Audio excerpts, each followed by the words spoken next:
The fog came in like a living thing, thick and cold, swallowing the moon whole. I'm Marcus Brennan, and I've spent 23 years fishing these North Atlantic waters. I thought I'd seen every kind of fog this ocean could throw at me, but this was different. This fog had weight. It pressed against the windows of my boat, the Shelia Marie, like it wanted in. "You sure about this spot, Marcus?" Trevor Hayes asked from the stern. He was securing the last of our gear, but his movements were jerky, nervous. The kid was my sister's boy, 27 and still green when it came to deep water fishing. But he had good instincts, and right now, I knew those instincts were screaming at him to turn back. He kept checking his phone, a useless gesture since we'd lost signal an hour ago. "Dead man's drift never fails," I replied, trying to sound more confident than I felt. Even as the words left my mouth, a cold knot formed in my stomach. Something felt deeply wrong. I'd been coming to this exact spot for 5 years, ever since old Paulie Riggs, bless his boozy heart, told me about it in a bar. He made me swear on my mother's grave I'd never tell another soul. The fish here, they practically jumped into the nets. It was a fisherman's dream. But Paulie had also said something else, something I'd always chalked up to drunken rambling. He'd grabbed my arm, his eyes wide and serious for a moment. "Listen to me, Marcus," he'd slurred. "Don't ever go there after midnight, and never ever in the fog." Well, a quick glance at the clock told me it was 12:37 a.m. And as for the fog, it was so thick I could barely make out Dom Caruso at the bow, and he was only 15 feet away. "This is insane." Dom's voice was muffled and strange, swallowed by the dense air. "I can't see a damn thing. How are we supposed to fish like this?" "Just give it 20 minutes, I said, forcing a calm I didn't possess. "It'll clear. It always does." But it didn't clear. It did the opposite. The fog grew thicker, heavier, until I couldn't see my own hands unless I held them right up to my face. The world had shrunk to a tiny, suffocating bubble around the Shelia Marie, and that's when the real trouble started. The GPS went haywire. The little boat icon on the screen started jumping around like a panicked frog, placing us in 10 different locations at once. The compass was even worse. The needle, my most trusted friend on the open water, was just spinning in lazy, useless circles, refusing to settle on any direction. We were blind. "Marcus," Trevor's voice came from somewhere behind me, tight with fear. "Marcus, this isn't right. We need to go back. Now." "I'm trying, kid," I growled, my knuckles white as I fought with the controls.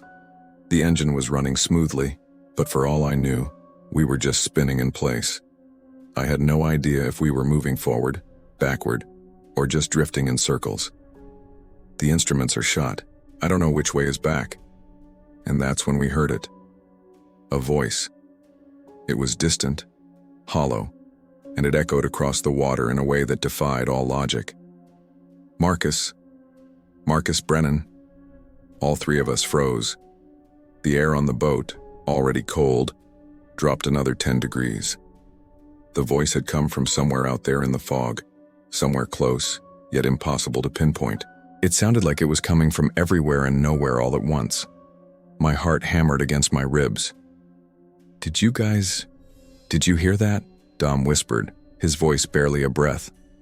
"Yeah," I replied, my mouth suddenly as dry as sand. "Yeah, I heard it." And then it came again, but different this time. Still hollow, still so very wrong, but now it had a new target. Trevor Hayes." My nephew's head snapped up. Pure terror was written all over his face. "Who the hell is out there?" he shouted into the thick white wall surrounding us. "This isn't funny." His voice was swallowed by the fog, and the only answer was a profound, chilling silence. But the silence didn't last. Something new appeared in the mist ahead of us. A shape, massive and dark, materializing like a ghost ship rising from a gray, featureless void. I instinctively cut the engine, and in the sudden, deafening quiet, we could hear it.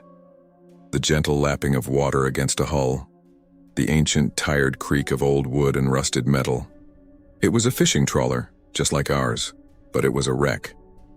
It listed heavily to one side, looking half-sunk and draped in thick curtains of seaweed, like it had been dredged up from the bottom of the ocean. The name painted on its bow was barely visible beneath the grime and growth. The Magdalene. I've fished these waters my entire life. I know every working boat from here to the Grand Banks. I had never ever seen this vessel before. It looked like it had been sitting on the seabed for decades. But that wasn't the most impossible part. There were lights on its deck, faint, flickering like gas lamps in a dying world, but they were definitely on. That's impossible, Dom breathed, his voice trembling. How is that thing still floating? And who's running lights on a wreck? Before I could even begin to form an answer, the voice came again.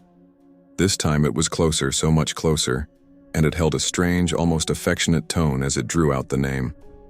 Dominic Caruso. The sound seemed to wrap around Dom, personal and possessive, and I watched the color drain from his face as he stared, hypnotized, at the ghost ship that had come to call his name. We were no longer alone on the water, and whatever was with us knew exactly who we were.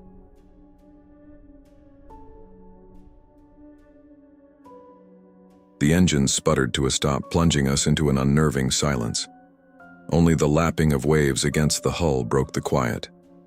Then, through the thick fog, it appeared, a dark, skeletal shape against the gray. The Magdalene, a ghost ship, lost to the sea years ago, now sitting before us like a tombstone in the water. Okay, that's it, Trevor said, his voice trembling as he backed toward the cabin. We're leaving now. I don't care if we have to paddle this boat back to shore. He was right, of course. Every instinct screamed at us to get away. But Marcus, he just stared at it, transfixed. Maybe it was the promise of salvage rights, a fisherman's lottery ticket. Maybe it was just his stubborn pride refusing to show fear in front of me and his nephew. Or maybe it was something else entirely. Something darker that had taken root in him the moment we saw that ship. I'm going to check it out, Marcus said, his voice distant as if the words weren't his own. Are you insane? I grabbed his arm, my own fear making my grip tight. Look at that thing, Marcus. It's a death trap. There's something wrong here, can't you feel it? He could. I saw it in his eyes. A flicker of terror, a primal scream for survival. But his body betrayed him. He was already moving, pulling our boat, the Shelia Marie, alongside the derelict trawler. 5 minutes, he promised, pulling on his yellow rain gear. I'll take a quick look, make sure there's nobody in trouble. Survivors from what? Trevor's voice cracked. Marcus, please don't do this. But his pleas were lost to the fog. Marcus was already climbing, his boots finding their hold on the slick seaweed-covered wood of the Magdalene's deck. The second his feet touched down, the world erupted in light. Old rusted work lamps, the kind you hadn't seen in 30 years, blazed to life, their harsh white beams slicing through the dense air. Marcus spun around, shielding his eyes. What the hell? He muttered, squinting at the impossible brightness. The power source was a mystery, a violation of all logic on a ship that should have been dead for decades. Marcus, get back here, I yelled, but my voice felt small, swallowed by the oppressive atmosphere. It felt like he was a mile away, not just a few feet. Marcus, the lights! And just like that, they went out, all of them, plunging the Magdalene into a darkness so complete, it felt like a physical weight. In that suffocating black, we heard it, a sound from the deck, a wet, rattling breath. Marcus tried to turn, to run back to us, but it was too late. Hands shot up through the gaps in the rotting deck boards, dozens of them. Cold, pale hands, wrapping around his ankles, his wrists pulling him down, pulling. He opened his mouth to scream, but more hands covered his face, silencing him, dragging him into the reeking darkness below. His last thought, before the cold of the abyss claimed him, was that the hands felt wrong. Too soft, too cold, like they'd been waiting in the deep for a very, very long time. We heard the scream, a sound of pure terror that tore through the fog and then was just gone. All that was left was the gentle lap of waves and the groan of the Magdalene's rotting timbers. Frozen in shock, Trevor and I could only stare, our flashlights cutting useless beams into the dark deck, calling his name over and over into the void. Minutes stretched into an eternity. Then a figure emerged from the cabin of the ghost ship, a silhouette in the mist. It was wearing Marcus's yellow rain gear. The figure stood at the rail, perfectly still, water dripping from the sleeves of the bright yellow coat. "Marcus?" Trevor called out, his voice a mix of hope and absolute dread. "Marcus, is that you?" The figure didn't answer. It just stood there, its head tilted at an angle that wasn't humanly possible, a dark pool of water forming at its feet. I raised my flashlight, my hand shaking, the beam cutting across the deck to illuminate the figure's face. We both wished I hadn't. The thing wearing Marcus's coat had no face. Where his weathered features should have been, there was only smooth, pale skin like wax stretched over a skull. Two dark, empty holes stared back at us where his eyes should be, and a thin, vertical slit for a mouth began to open, and open, and open, stretching far too wide for any human jaw. And from that impossible mouth came Marcus's voice, a perfect imitation. "Boys, help me. Something's wrong. I can't. Please." Trevor stumbled backward, tripping over a coil of rope. I grabbed him, pulling him toward the controls. "Start the engine," I hissed, my voice raw with panic. "Start the goddamn engine now." Trevor lunged for the ignition, but as he did, a chilling realization washed over us, colder than the sea itself. The Magdalene wasn't beside us anymore. There were no lights from the shore, no guiding stars. We were completely alone, adrift in a fog so thick it felt solid. And from within that suffocating whiteness, dozens of voices began to whisper our names, a ghostly chorus of the drowned and the damned, calling us to join them in the deep. The sound of the engine turning over was the most beautiful thing I'd ever heard. Trevor's hands were shaking so bad he could barely hold the key, but the Sheila Marie roared to life. A moment of relief washed over us. Dom was already at the helm, spinning the wheel hard, trying to get us away from whatever that thing was, wearing Marcus's rain gear. But we weren't moving. The engine was screaming, the propeller was churning the water into a frenzy, but we were stuck, fixed in place in the thick, suffocating fog like a pin on a map. Come on," Dom yelled, slamming his fist on the console. His voice was raw with panic. He glanced at the depth finder and his face went slack. The numbers were just wrong. They flickered wildly, jumping between 20 feet and 2,000, then dissolved into pure static. It made no sense. I grabbed the radio, my own hands trembling as I keyed the mic. "Mayday, mayday. This is the Sheila Marie. We need immediate assistance. Our position is..." I froze. I was staring at the GPS, but the coordinates were impossible. It showed us in 3 different places at once, and none of them were anywhere near Dead Man's Drift. Where were we? Then the radio exploded with static, a harsh, grating noise that made my teeth ache. But underneath it, something else was bleeding through. A sound. It was singing. Multiple voices weaving together in a melody that felt ancient, wrong. The words were in a language I'd never heard, yet they sent a primal fear crawling up my spine. The singing grew louder, consuming the static until I had to rip the headset off my ears just to think. "Did you hear that?" I gasped, my voice barely a whisper. Dom just nodded, his face a sickly pale green in the glow of the instruments. "Yeah," he said, his eyes wide. "And there's something else, look." He pointed a shaking finger toward the deck. And that's when I saw them. Footprints. Wet footprints, appearing out of thin air, one after another. They left a trail of dark, glistening water as they moved across the boat, starting from the starboard rail, the side where the Magdalene had been, and heading straight for our cabin door. I stumbled backward, grabbing a heavy fishing gaff from its wall mount. It felt flimsy, useless, but it was all I had. "Stay away from us," I screamed into the fog, my voice cracking. "Whatever you are, stay the hell away." The footsteps stopped, right outside the door. The silence that followed was somehow worse than the singing. It stretched on for an agonizing moment. Then a voice spoke. Marcus's voice. Marcus's, calm, friendly, exactly the way he always sounded right before telling a bad joke.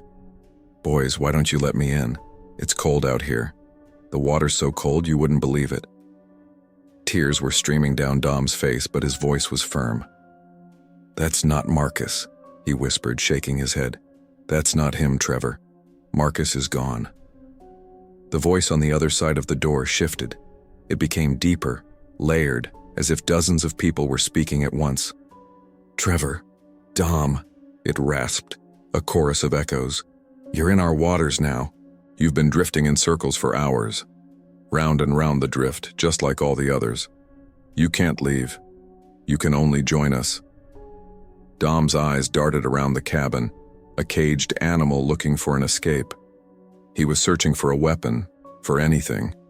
And then his gaze landed on the navigation table, Marcus's journal, leather-bound, stained with seawater.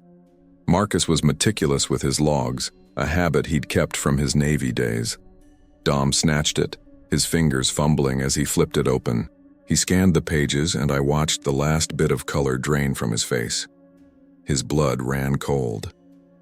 "Trevor," he said, his voice a choked whisper. "Look at this."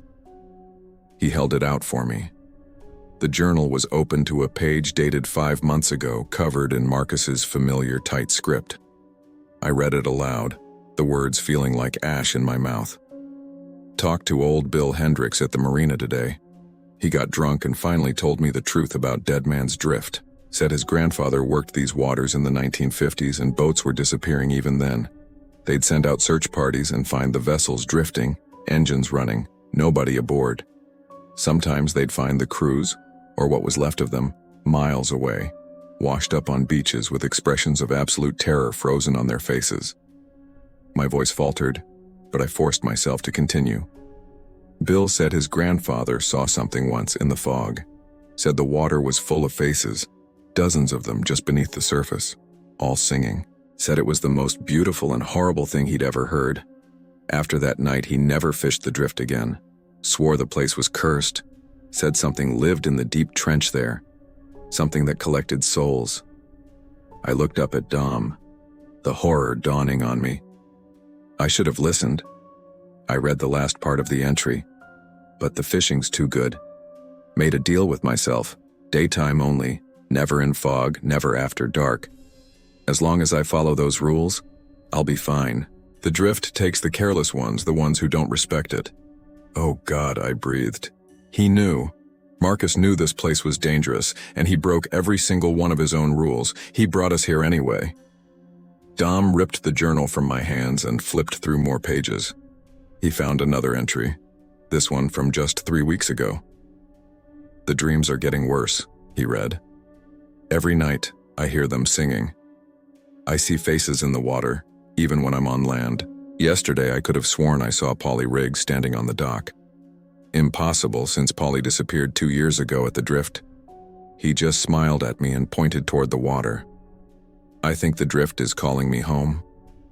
Dom slammed the book shut. "He was losing it," he said, his voice hollow and empty. "The drift got into his head. It's been calling to him, and he brought us here to feed it." Just as he finished speaking, something heavy slammed against the cabin door. The impact shuddered through the entire boat. We both jumped. I looked at the deck. The wet footprints had multiplied. There were dozens of them now, overlapping, circling the cabin like a pack of starving wolves. And then the singing started again. It was all around us now, rising from the fog, closer than before. A choir of the drowned, their voices a terrible, beautiful harmony.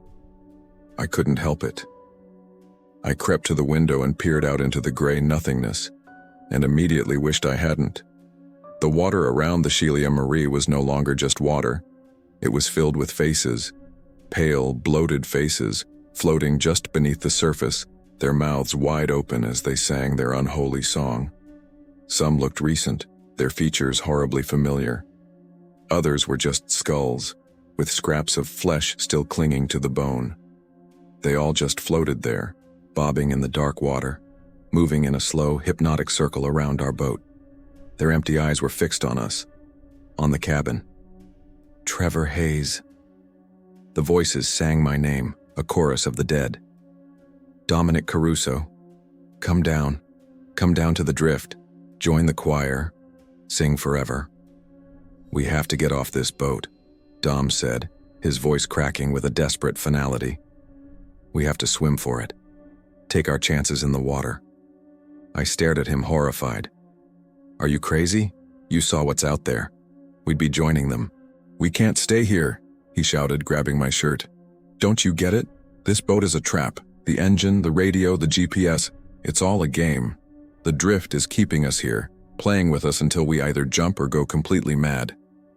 Either way, we end up in the water with them. I'd rather choose how I go. He stared past me, out the window, at the faces in the water. His eyes were wild, but there was a terrifying logic in his words. The Sheila Marie wasn't a sanctuary. It was a cage, and the water was calling. Thanks for watching. If this story sent a chill down your spine, don't forget to hit that like button and subscribe for more tales from the deep. Stay safe out there. Scene opens on a foggy, dark sea. Two men, Trevor and another, are on the deck of a battered fishing boat, the Sheila Marie. They look exhausted and terrified. Hey everyone, welcome back. For those of you just joining our story, things have taken a dark turn. Captain Miller is gone, vanished into the fog, and the Sheila Marie is adrift, surrounded by, well, something ancient and hungry. The men are alone, with only a crackling radio and dwindling hope. Let's dive back in. The air was thick, not just with fog, but with a silence that was heavier than any sound. The eerie, hypnotic singing from the depths had finally ceased, but the quiet that replaced it was somehow worse. It was a listening quiet, a waiting quiet.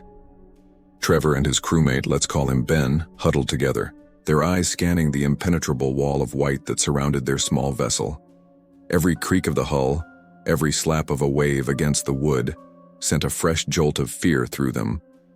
They were a tiny, insignificant speck in a vast, indifferent ocean, and they knew with a certainty that chilled them to the bone that they were being watched. Anything? Ben's voice was a ragged whisper, barely audible over the thumping of Trevor's own heart. Trevor shook his head, his knuckles white as he clutched the useless radio. He'd been calling for hours, his pleas for help swallowed by the static and the fog. Hope was a flickering candle flame in a hurricane about to be extinguished. What do you even say? Help, our captain was taken by sea monsters? They'd be dismissed as madmen, drunkards lost at sea. But the memory of Captain Miller, of that thing rising from the water, was seared into his mind. It was a nightmare, but it was real. Ben started pacing the small deck, his boots thudding a nervous rhythm. We can't just sit here. We're sitting ducks. We have to do something. Do what? Trevor snapped, his own fear bubbling up as anger. Swim for it? Try to patch the engine with duct tape and a prayer? There's nothing we can do, Ben, don't you get it? We wait. We either get found or we don't. The finality of his own words hung between them, cold and sharp. They both knew what "we don't" meant. It meant joining Captain Miller in the cold, dark depths. Just as the last embers of hope were dying, a new sound cut through the oppressive silence. It wasn't the singing, and it wasn't the sea. It was a low, guttural thrum, an engine. Powerful, mechanical, and getting closer. Both men spun toward the source, their heads whipping around so fast it hurt. Their hearts, which had been sinking into their boots, suddenly leaped into their throats. Could it be? After all this time, could it actually be help? Hope flared, desperate and blindingly bright in their chests. They strained their eyes, peering into the milky abyss, willing a shape to appear. Then a beam of pure white light sliced through the fog, sweeping across the waves like the finger of God. It washed over the deck of the Sheila Marie, making them flinch and raise their hands to shield their eyes. It was the most beautiful, most glorious light Trevor had ever seen. A voice, clear and amplified, crackled through a loudspeaker, shattering the unnatural quiet. This is Coast Guard Vessel 24117. Officer Patricia Valdez responding to your distress call. Sheila Marie, do you copy? The relief was so immense, so physical, that Trevor's knees almost buckled.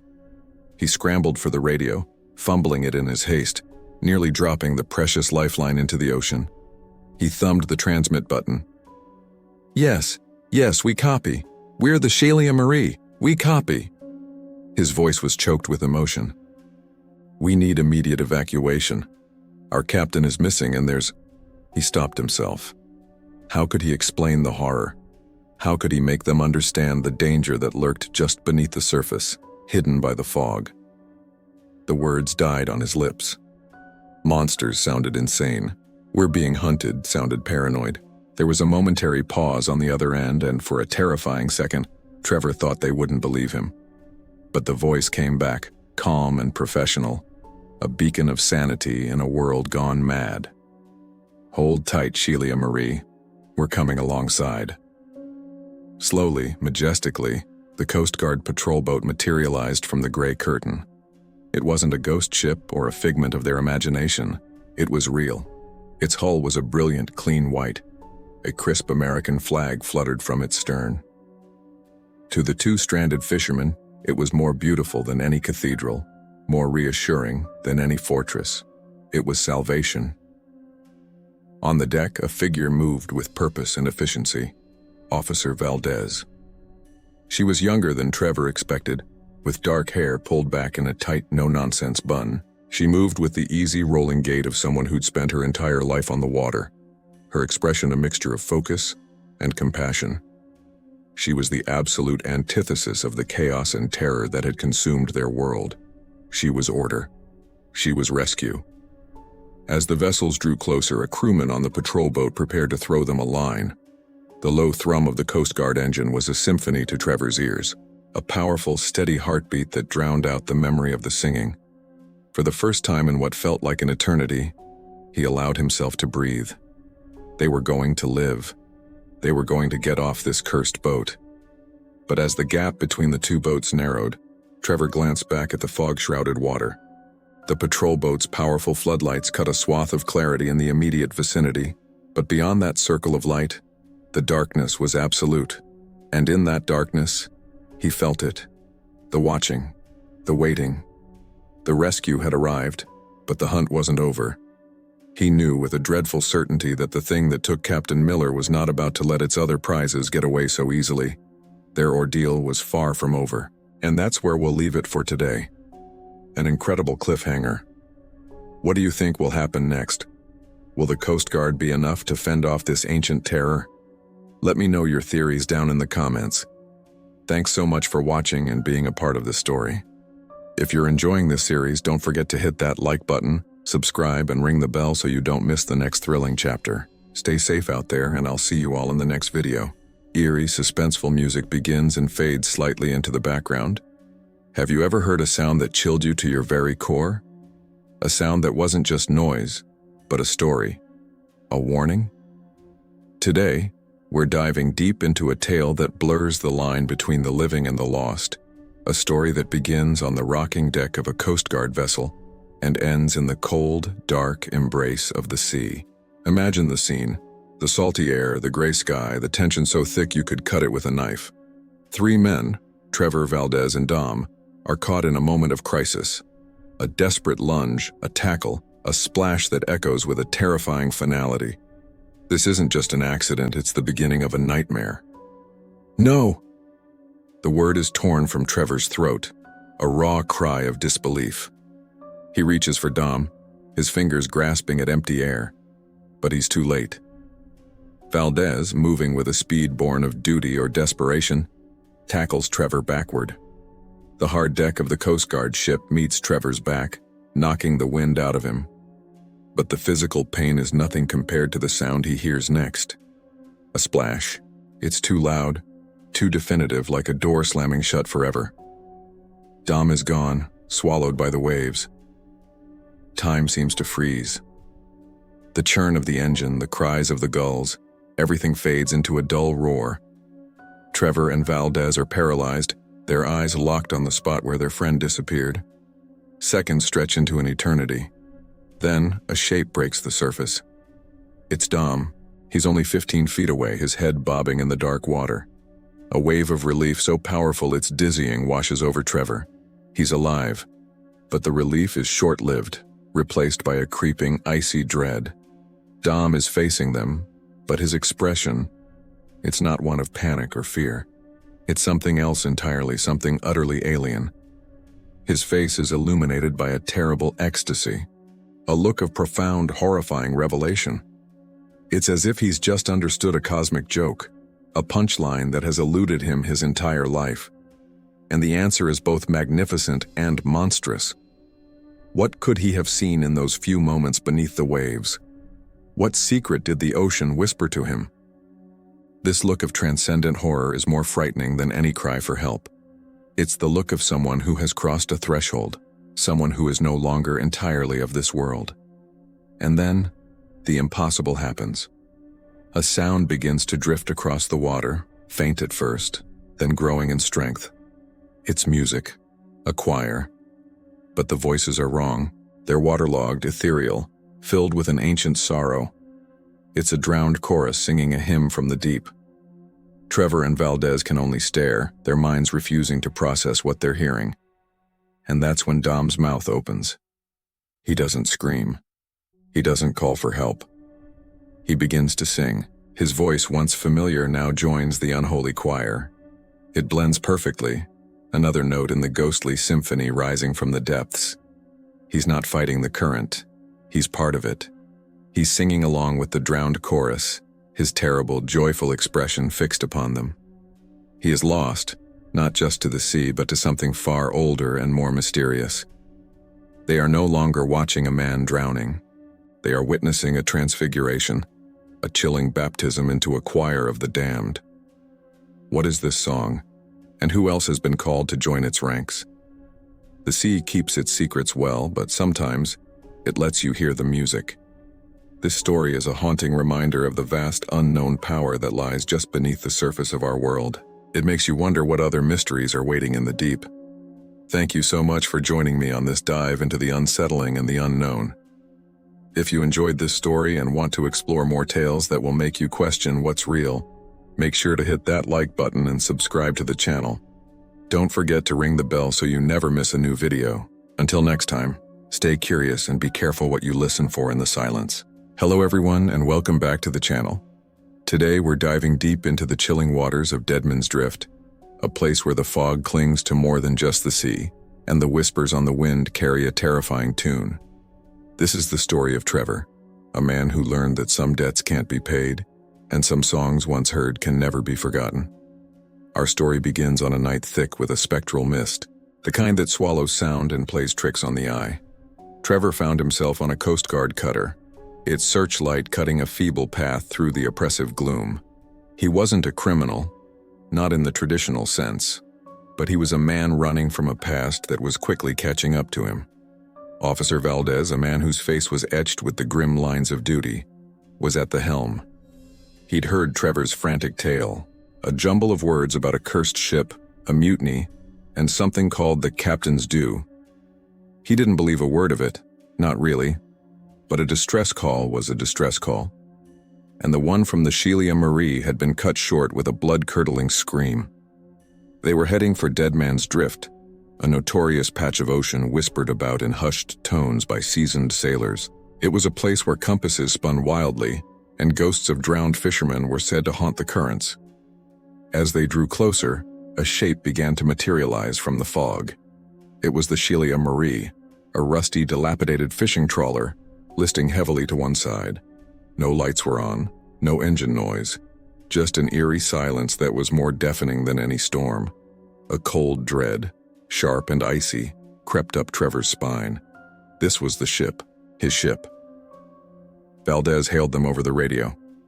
"Shelia Marie, this is Coast Guard Cutter Vigilance. Do you require assistance?"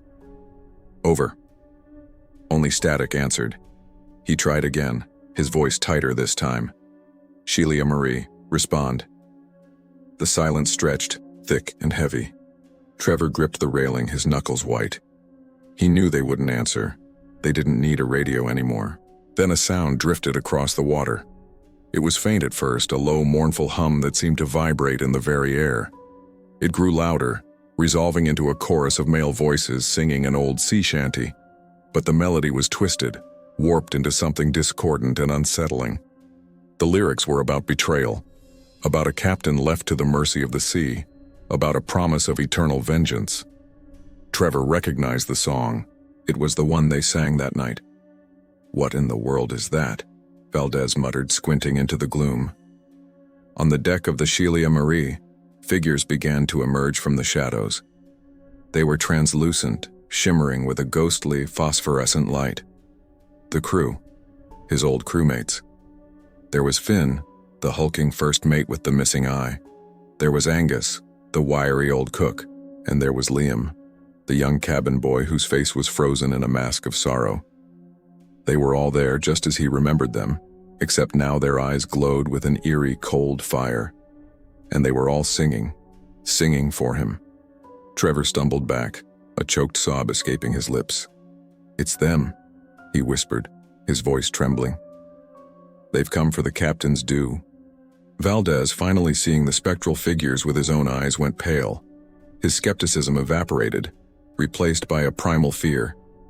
He'd seen a lot of strange things at sea, but this was something else entirely.